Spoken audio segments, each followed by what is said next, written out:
¿Qué tal, queridos amigos? Muy buenos días, los saludo muy contento y quisiera iniciar recordando el punto central del desayuno espiritual de ayer. Ayer veíamos que una de las estrategias que utiliza el demonio para herirnos es atarnos, para debilitarnos y así poder hacer de las suyas en nuestra vida.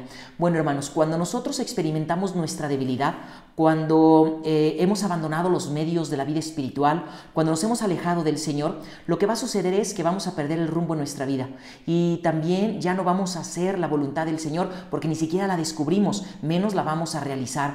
Ya no vamos a seguir ese camino de santidad que el Señor quiere para cada uno de nosotros. Pero para conocer la voluntad de Dios, hermanos, debemos ser conocedores de su palabra y ponerla en práctica.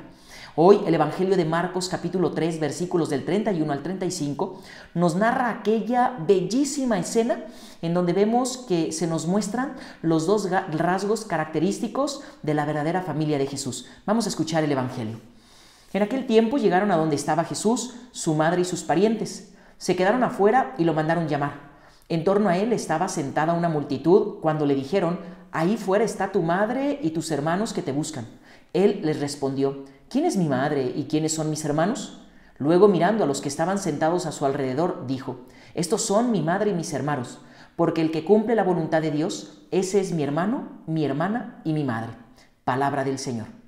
Hermanos, esta parte del Evangelio de Marcos nos presenta cómo Jesús estaba rodeado de mucha gente y estaban ahí porque lo estaban escuchando, porque querían captar, recibir, querían dejarse interpelar por su mensaje.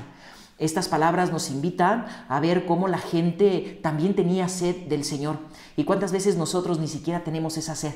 Tenemos a lo mejor otra sed, sed del mundo, sed de apariencia, sed de fama, sed de cariño de la gente, pero a veces no tenemos esa sed del Señor y la necesitamos para poder descubrir y realizar su voluntad.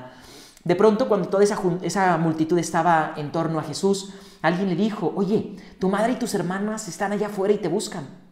Y vemos que la reacción de Jesús pudiera parecer una reacción majadera, una reacción a lo mejor de menosprecio, una reacción a lo mejor de indiferencia, pero en su reacción se nos da una gran enseñanza, que la familia de Jesús, hermanos, no es únicamente biológica o de sangre, sino que es ante todo espiritual y es de todo aquel que cumple la voluntad de Dios.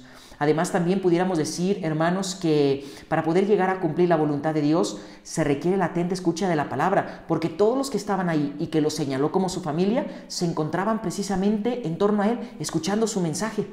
Por eso San Cipriano tiene una idea muy interesante. Dice: «Un cristiano que va por la libre no es un verdadero cristiano».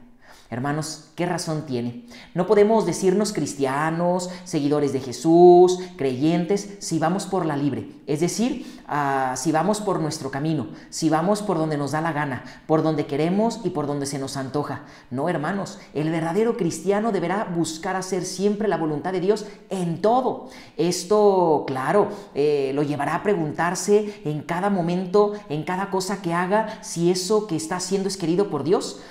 Si realmente es un camino de santidad que Dios le propone, si Dios realmente está tomado en cuenta en sus decisiones, porque un cristiano, un verdadero cristiano, en cada decisión toma en cuenta al Señor.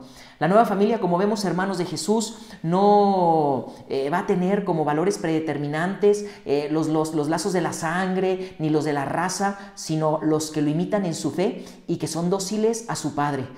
Por eso yo quisiera hoy preguntarte, bueno, ¿qué tan dóciles hemos sido nosotros a los planes que Dios nos presenta?